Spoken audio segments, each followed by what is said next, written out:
생명보다 귀하다. 나의 갈 길 다가도록 나와 동행하소서. 주께로 가까이 주께로 가오니 나의 갈 길 다가도록 나와 동행하소서. 세상 보귀한 일함과 명성 본치 않으며 즐겨 고난 길 가도록 나와 동행하소서. 주께로 가까이 주께로 가오니 나의 갈 길 다가도록 나와 동행하소서. 모든 골짜기를 가며 험한 바다 지나서 영원한 저 천국문에 주와 들어가겠네.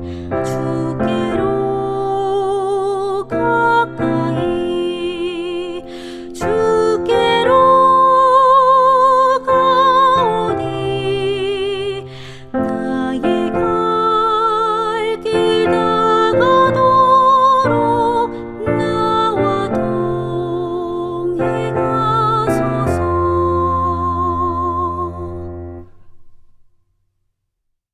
하나님 아버지, 저희 말씀을 듣게 하시니 감사합니다.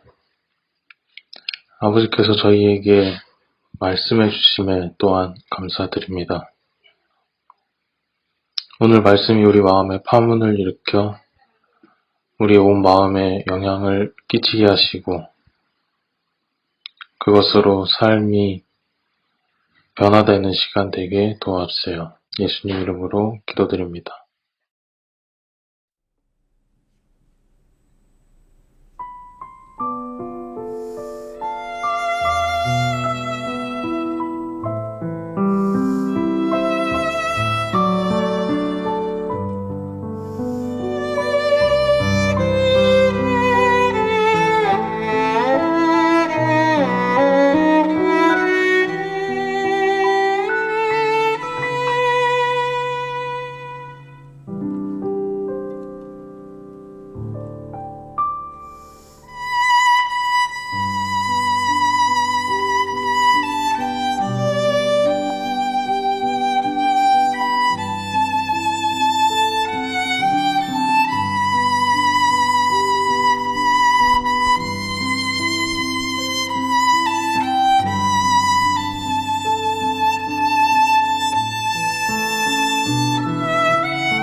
안녕하세요. 영상을 통해 여러분을 만나 뵙게 되어 반갑습니다. 오늘은 일상에서 일어나는 파문, 문제를 다루시는 하나님의 방법에 대해 이야기해 보고자 합니다. 파문이라는 단어를 사전에서 찾아보았습니다. 그랬더니 이렇게 설명되어 있더라고요. 어떤 일이 다른 데에 미치는 영향이다. 소중한 청년들의 삶 속에 다양한 문제들이 있습니다. 여러분, 이 문제들을 어떻게 해결하느냐에 따라 우리의 삶과 이웃의 삶에 긍정적인 파문이 일 수도 있고 반대로 부정적인 파문이 일 수도 있는 것입니다. 여러분이 지금 경험하고 계신 것처럼 인생에 문제가 없을 수는 없습니다. 그렇다면 걸림돌 같은 인생의 문제들을 어떻게 하면 성장과 도약의 디딤돌로 삼을 수 있을까요? 오늘 저와 함께 그 비결을 확인해 보도록 하겠습니다. 여러분, 이 선수를 아시나요? 얼마 전 폐막한 도쿄올림픽에서 모든 국민들에게 웃음과 감동을 주었던 우상혁 선수입니다. 여러분 잘 아시는 것처럼 우상혁 선수는 높이뛰기 종목에서 메달을 따지 못했습니다. 그런데요, 신기하게도 어떤 메달리스트보다 국민들에게 강한 인상을 남기게 되었죠. 우상혁 선수는 과거 성과주의에 물든 기성세대와 달랐습니다. 비록 메달을 따지 못했지만 자신의 한계를 넘어서며 결과보다 과정을 즐긴 우상혁 선수는 세상에서 가장 행복한 웃음을 우리에게 보여주었습니다. 여러분, 이러한 모습이 오늘날 MZ세대의 특징 아닌가요?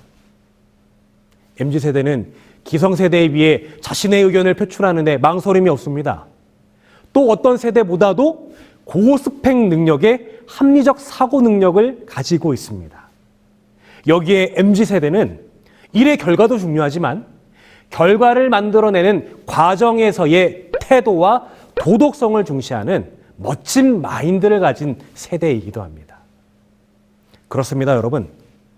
오늘날 청년 세대는 그 어떤 세대보다 무한의 가능성과 재능을 가지고 있습니다. 여러분, 자부심을 가질만 하세요. 어떤 세대보다 훌륭하십니다.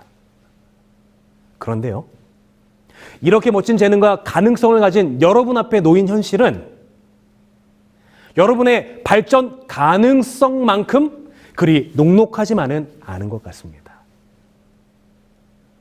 여러분 기억하실지 모르겠어요. 몇 년 전만 해도 기성세대의 꼰대 발언을 비꼬았던 노오력이라는 말이 유행처럼 쓰였습니다. 하지만 언제부터인가 이 노오력이라는 단어가 자취를 감추게 되었습니다. 일상생활은 물론이고요, 인터넷 커뮤니티에서도 요즘 이 표현을 쓰는 사람은 거의 없어요. 여러분, 왜 이 표현이 어느 날 갑자기 사라지게 되었을까요? 그 배경에는 청년 스스로의 노력만으로는 기성세대와의 간극을 좁히기 힘들어졌다는 인식이 이제는 청년 세대뿐만 아니라 모든 세대에서 공감하기 시작한 것입니다. 더 이상 기성세대도 노력하면 개천에서 용날 수 있다라고 말하지 않아요. 여러분 잘 아시는 것처럼 부동산 가격은 끝을 모르게 오르고 있습니다. 오늘 이 방송을 보고 있는 청년들 가운데 여러분이 30, 40대가 되었을 때 여러분들의 평범한 봉급을 저축하여 집을 살 수 있는 사람이 과연 몇 명이나 될까요? 취업의 문도 점점 좁아지고 있지요? 2021년 코시스 통계에 따르면 청년 실업률이 10%를 육박했다고 합니다. 10명 중 1명은 아무리 노력해도 직업을 가질 수 없는 구조적 문제를 안고 있는 것입니다. 여러분, 문제는 이것뿐만이 아닙니다. 예전 세대가 경험하지 못했던 삶의 돌발 변수들은 오히려 더 많아졌습니다. 기상이변으로 인한 폭염과 홍수, 그리고 각종 재난과 사고들, 여기에 전 세계 사람들의 삶의 양식까지 바꾸어 놓은 코로나19 바이러스와 같은 팬데믹 이슈까지 그 어떤 세대도 경험하지 못한 문제들이 우리 앞에 놓여 있는 것입니다. 영상으로 함께하는 소중한 청년 여러분, 이러한 상황에서 우리는 어떻게 부정적 파문이 아닌 세상에 감동과 선한 영향력을 주는 긍정적 파문을 일으킬 수 있을까요? 오늘 여러분에게 소개하는 성경의 한 인물의 삶이 우리가 고민하는 주제의 해답과 실마리가 되길 기대해 봅니다. 오늘 여러분과 함께 생각해 볼 성경의 인물은 요셉입니다. 요셉은 과거 고대 근동 지역의 부유한 부족장의 아들로 태어났습니다. 요셉의 가정은 조금 특이한 가계도를 가지고 있는데요. 한 아버지 아래 4명의 어머니가 있었습니다. 여러분 상상이 되시나요? 복잡한 이복 형제 관계가 형성된 것입니다. 요셉은 12아들 가운데 11번째 아들이었습니다. 비록 그는 11번째 아들이었지만 12형제 중에 아버지로부터 가장 총애받고 사랑받는 아들이었어요. 요셉은 오늘날 MZ세대와 같이 자신의 생각을 이야기하는데 주저함이 없었습니다. 그리고 자신에게 맡겨진 일에 전문적이었고 늘 성실했어요. 이런 요셉이 아버지로부터 총애받는 것은 너무나도 당연한 것이었습니다. 요셉은 당시 11번째 아들이었음에도 불구하고 아버지로부터 대를 이을 상속자로 인정받고 있었습니다. 요셉이 다른 형제들과 달리 특이한 채색 옷을 입고 있었는데요. 이 옷은 단순한 색동옷이 아니었습니다. 집안의 대를 이을 상속자만 입을 수 있는 옷이었어요. 그러니 여러분, 요셉의 삶이 얼마나 기대되는 삶이었겠습니까? 이렇게 아버지에게 총애받던 요셉이 어느 날 특이한 꿈을 꾸게 됩니다. 자신의 형제들을 상징하는 11볕단이 자신의 볕단을 향해 절하는 것입니다. 그리고 바로 이어서 이 꿈을 확증해주는 두 번째 꿈을 꾸게 되는데요. 이번에는 해와 달 그리고 11별이 자신을 향해 절하는 것입니다. 여러분 이것이 의미하는 바가 무엇일까요? 고대의 문헌과 사료를 찾아보면 꿈은 소설 작품의 복선과 같은 기능을 하고 있습니다. 예, 자신의 기대와 아버지의 기대대로 찬란한 미래가 자신 앞에 꿈으로 예정된 것입니다. 여러분 얼마나 벅찬 순간입니까? 이제 그 꿈이 속히 실현될 일만 남은 것입니다. 그런데 여러분, 요셉의 기대와 달리 청년기 요셉의 삶은 전혀 다른 방향으로 흘러가게 됩니다. 여러분, 드라마에서 상속을 위해 분쟁하는 형제들의 모습을 많이 보셨죠? 요셉의 가정도 마찬가지였습니다. 요셉의 배다른 이복 형제들은 아버지의 총애를 받고 있는 요셉에게 위기의식을 느끼게 되었습니다. 형제들의 위기의식은 마침내 분노가 되었고요. 급기야 자신들의 동생 요셉을 죽이려 하는 계획까지 세우게 되었습니다. 그러나 불행 중 다행으로 형제들이 마음을 바꾸어 요셉을 다른 나라 노예로 팔아버리는 계획으로 수정하게 됩니다. 요셉이 자신의 혈육인 형제들에 의해 이집트의 종으로 팔려가게 된 것입니다. 여러분, 정말 절망적이지 않습니까? 다른 사람도 아닌 자신의 혈육으로부터 배신당한 것입니다. 자유와 기회가 박탈된 노예가 되었어요. 노력해도 신분이 바뀌지 않는 희망 없는 존재로 전락해버리고 만 것입니다. 여기서 오는 상실감을 무엇으로 표현할 수 있을까요? 우리 요셉의 삶을 좀 더 살펴보도록 합시다. 요셉이 팔려간 곳은 당시 고대 근동 사회에서 초강국이었던 이집트 국방장관의 집이었습니다. 요셉은 힘든 상황 속이었지만 10년이란 시간 동안 죽어라 노력했습니다. 비록 그의 신분은 노예였지만 이에 굴하지 않고 인생을 개척하고 변화시키기 위해 끊임없이 도전했고 노력했습니다. 여러분 그 결과 어떻게 되었을까요? 네, 정말 천만다행으로 노예 중에서 오를 수 있는 최고의 자리를 할 수 있는 집사장의 자리까지 오르게 되었습니다. 이제 좀 살만해진 것입니다. 어려운 상황에서 악착같이 자신의 운명을 개척한 것입니다. 그런데 여러분, 이제 막 빛을 보았던 요셉의 삶에 다시 시련이 찾아오고 있었습니다. 매사에 성실했고 매력적이었던 요셉에게 집주인이었던 국방장관 보디발의 아내가 흑심을 품게 된 것입니다. 여러분 무슨 막장 드라마의 소재 같죠? 그러나 막장 드라마의 남자 주인공과 달리 요셉은 보디발의 아내의 끊임없는 유혹에 굴복하지 않고 끝까지 순결했고 정의로웠습니다. 여러분, 순결과 정의를 선택한 요셉의 삶은 어떻게 되었을까요? 극적 반전이 일어나 해피엔딩을 경험했을까요? 여러분, 그렇지 않습니다. 보디발 아내의 모함으로 정의를 선택한 요셉은 노예보다 못한 감옥에 내동댕이 쳐진 죄수가 되고 말았어요. 노예의 삶이 바닥인 줄 알았는데 그 바닥을 뚫고 지하까지 내려간 것입니다. 여러분, 이쯤 되면 포기할 법하지 않나요? 노력과 성실의 결과가 성공이 아니라 실패라면 뭔가 다른 인생의 방정식을 찾아야 하는 것 아닙니까? 17세의 종으로 팔려간 요셉이 꼬박 13년 동안 고생했습니다. 그 사이 청년 요셉은 끊임없이 도전했고 노력했어요. 그런데 여러분, 그 결과가 무엇이었습니까? 실패였습니다. 여러분, 이 이야기가 씁쓸하지만 우리가 공감하게 되는 이유가 있습니다.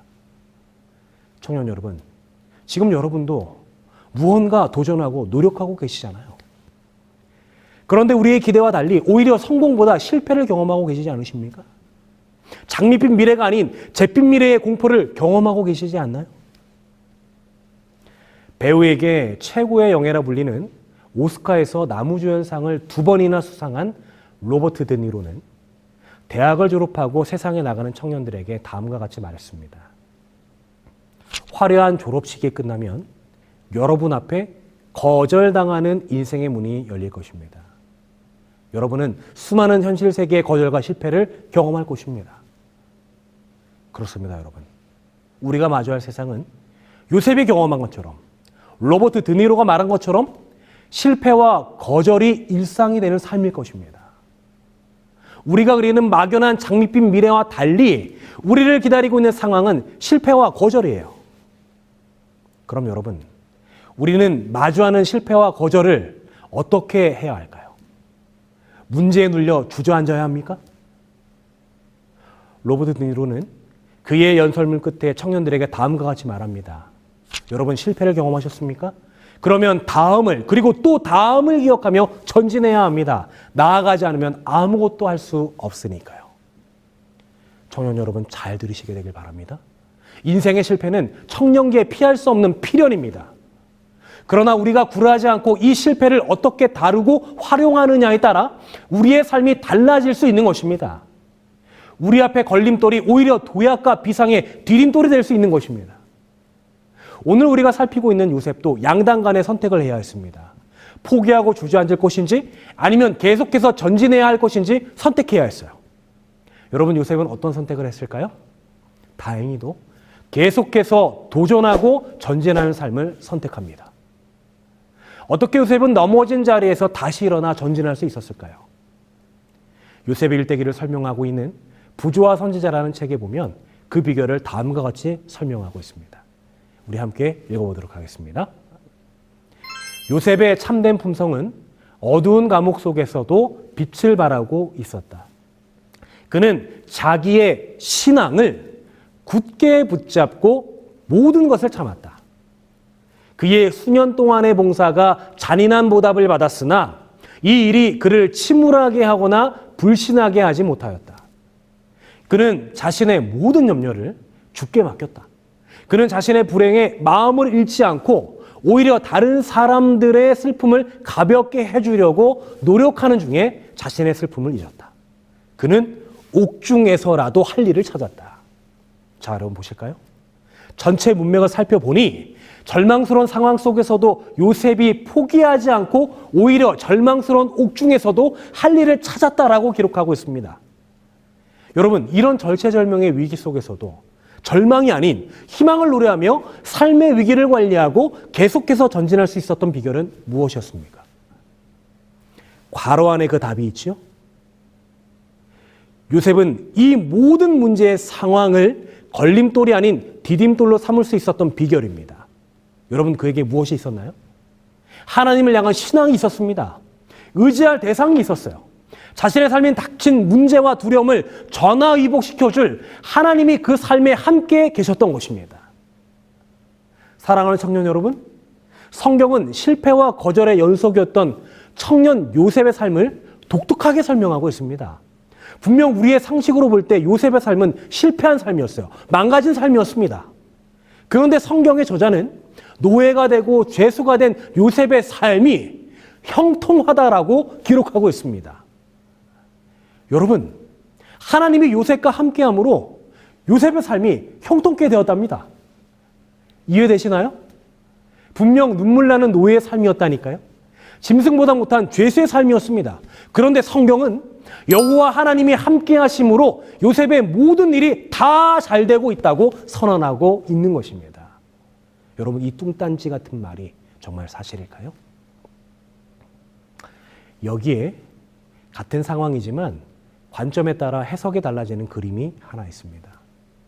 어떤 관점을 가지고 이 상황을 보느냐에 따라 지금 보이는 배가 난파선이 되기도 하고 구조선이 되기도 하는 것이죠. 또 보이는 섬이 사람이 살 수 없는 무인도가 되기도 하고 오아시스가 되기도 하는 것입니다. 요셉은 다른 사람들과 달리 삶을 바라보는 독특한 관점을 가지고 있었습니다. 마주한 절망의 현실을 희망으로 바꿀 힘이 있었습니다. 요셉의 삶은 누가 보아도 절망적인 삶이었습니다. 그러나 요셉은 일반적인 생각과 관점으로 자신의 삶을 바라보려 하지 않았어요. 그는 자신의 삶을 해석하는 특별한 기준을 가지고 있었습니다. 여러분, 훗날 요셉은 자신의 운명을 거스리고 당대의 최고로 성공한 사람이 되었습니다. 이집트의 종과 죄수였던 요셉이 모든 역경을 이겨내고 고대근동 사회의 모든 문제를 쥐락펴락하는 이집트의 총리가 되었습니다. 요셉이 총리가 되었을 때 요셉을 고난의 길로 들어서게 했던 그의 형제들이 운명처럼 요셉을 찾아오게 됩니다. 우리가 잘 아는 것처럼 요셉이 경험하는 모든 시련의 출발은 누구로부터 시작되었나요? 형들로부터 시작된 것입니다. 원수 같은 형들에게 요셉이 자신을 소개하는 성경절입니다. 함께 살펴볼까요? 요셉이 형들에게 이르되 내게로 가까이 오소서. 그들이 가까이 가니 가로되 나는 당신들의 아우 요셉이니 당신들이 애굽의 판자라. 당신들이 나를 이곳에 팔았으므로 근심하지 마소서, 한탄하지 마소서. 하나님이 생명을 구원하시려고 나를 당신들 앞서 보내셨나이다. 여러분 잘 보세요. 처음에는 요셉이 형들에게 자신을 소개할 때 뭐라고 소개하고 있습니까? 형들이 이집트에 판 요셉이라 소개하고 있어요. 그러나 곧이어 전혀 다른 관점에서 자신을 소개하고 있죠. 이번엔 뭐라 이야기하고 있습니까? 사실은 형들이 아니라 하나님이 자신을 이집트로 보내셨다라고 고백하고 있는 것입니다. 제가 여러분께 질문 드려보겠습니다. 요셉을 이집트로 보낸 것은 형들입니까? 하나님입니까? 어떤 관점으로 바라보느냐에 따라 완전히 다른 두 해석이 뒤따르는 것입니다. 요셉은 자신이 처한 상황을 자신의 식견과 경험으로 해석하지 않았습니다. 철저히 하나님 관점으로 자신의 상황을 이해하고 해석했습니다. 요셉은 자신의 행복과 성공을 바라는 하나님의 시각으로 자신의 상황을 분석하고 이해한 것입니다. 요셉은 문제의 단면만을 보지 않았어요. 오랜 시간이지만 결국 하나님이 알려주신 원칙과 방법을 따를 때 반드시 상황이 역전될 것이라고 하는 확고한 믿음이 그에게는 있었던 것입니다. 문제와 상황을 하나님의 시선으로 입체적으로 해석한 것입니다. 여러분, 그럼 정말 하나님은 요셉의 기대대로 요셉의 삶을 돕고 계셨습니까? 요셉의 지난 삶을 하나하나 추적해 보도록 하겠습니다. 여러분, 요셉이 노예로 팔려갔던 거 다 기억하시죠? 세상적 눈으로 볼 때 요셉이 노예로 팔린 사건은 저주이고 재앙입니다. 그런데 여러분 자세히 보면 우연치고는 너무 이상한 어떤 개입들을 발견하게 됩니다. 요셉을 죽이려고 했던 형들이 어떻게 갑자기 장형 루벤의 설득으로 요셉을 죽이는 대신에 빈 구덩이에 집어넣게 되었을까요? 요셉이 구덩이에 빠졌을 때 왜 하필 그 시간에 미디안 상인들이 그곳을 지나가게 되었을까요? 여러분, 요셉이 노예로 팔려간 집이 왜 하필이면 12대장 보디발의 집이었습니까? 요셉이 보디발의 집에 있으므로 부조와 선지자 217페이지에는 그가 지위가 높은 사람들과 박식한 사람들과 접촉하게 되므로 장래의 애굽의 총리 대신이 되는 데에 필요한 교육과 과학 그리고 어학 등 직무에 필요한 모든 지식을 습득했다라고 기록하고 있습니다. 비록 고생되었지만 최고 수준의 교육을 받을 수 있는 기회를 가지게 된 것입니다. 여러분, 요셉이 보디발의 아내의 유혹을 물리치고 모함받아 죽을 위기에 처했을 때 노예였던 요셉이 처형당하지 않고 어떻게 감옥에 갈 수 있게 되었을까요? 이것도 우연일까요? 그리고 그 감옥에서 요셉의 운명을 바꿀 술 맡은 관원장과의 만남은 여러분 어떻게 설명할 수 있습니까? 이 우연 같은 상황들을 하나의 실로 깨어보면 요셉이 겪었던 고난의 물줄기 사이사이로 하나님의 절묘한 개입이 이루어지고 있었음을 우리는 확인할 수 있는 것입니다. 정의를 사랑하고 자신의 삶을 주도적으로 이끌며 세상에 선한 영향력을 일으키길 원하는 무한한 가능성과 잠재력을 가진 MZ세대 여러분. 요셉처럼 하나님과 동행하심으로 세상이 내놓은 문제에 해답이 되는 인생을 살지 않으시겠습니까? 실제하신 하나님과 동행함으로 내 삶의 실패와 좌절 이면에 숨겨져 있는 도약점을 함께 찾아보시지 않으시겠어요? 지혜 주시고 살아갈 힘을 주시며 위기를 헤쳐나갈 용기를 주시는 살아계신 하나님과의 동행을 선택하는 여러분이 되길 기대해 봅니다. 얼마 전 제 마음을 울리는 한 편의 공익 광고를 보게 되었습니다. 영상의 내용은 다음과 같았습니다. 시간이 날 때마다 바다로 가 바다 쓰레기를 수거하는 두 부부가 등장합니다. 어느 날 기자가 두 부부를 인터뷰하며 질문하죠. 이 넓은 바다가 당신들이 이렇게 노력한다고 회복될까요? 그러자 두 부부가 대답합니다. 최소한 우리가 지나간 길은 바뀌잖아요. 여러분, 정말 멋진 표현 아닌가요? 도전하다 보면 때론 실패하기도 합니다. 성공이 너무 멀어 보일 때도 있습니다. 그러나 여러분, 당장의 실패를 두려워하지 않게 되길 바랍니다. 방향이 옳고 하나님의 뜻에 부합한 것이라면 그것이 씨앗되어 언젠가 열매 맺게 되어 있습니다. 그리고 그 일들이 이루어지는 과정 속에 최소한 우리가 걸어간 길은 바뀌게 될 것입니다. 앵무새 죽이기란 책에 보면 주인공 핀치 변호사가 자신의 아들, 딸들에게 진정한 용기에 대해 다음과 같이 말하는 장면이 나옵니다. 핀치 변호사가 설명하죠. 진정한 용기란 시작도 하기 전에 패배할 것을 알고 있지만 그것이 무엇이든지 끝까지 해내는 것이 용기이다. 설사 실패한다고 하더라도 그것이 또 다른 성공으로 가는 과정이 되어줄 것입니다. 여러분, 문제 앞에 서 계신가요? 지금 내가 도전해도 당장의 결과가 바뀌지 않을 것처럼 보이십니까? 하나님과 함께 다시 도전해 보세요. 지혜 주시고 능력 주시는 하나님께서 가장 좋은 대답으로 응답해 주실 것입니다. 마음속에 있는 동요의 파문을 넘어 하나님과 함께 세상에 선한 영향력의 파문을 일으키는 멋진 여러분이 되길 소망하며 말씀 마치도록 하겠습니다. 하늘에 계신 아버지 하나님, 오늘 방송을 통해 전도회에 참여한 청년들을 기억하여 주시옵소서. 다양한 문제 앞에 홀로 서 있는 우리 청년들과 동행해 주시고 인생의 걸림돌과 같은 문제들이 지혜와 능력의 하나님이 함께 하심으로 도약하여 비상할 수 있는 디딤돌 되게 하여 주시옵소서. 요셉과 같이 든든한 하나님과 동행함으로 세상에 선한 영향력을 끼치는 우리 모든 청년 되게 도와주시옵소서. 이 모든 기도에 응답하여 주실 것을 믿고 감사드리며 예수님의 이름으로 기도드립니다.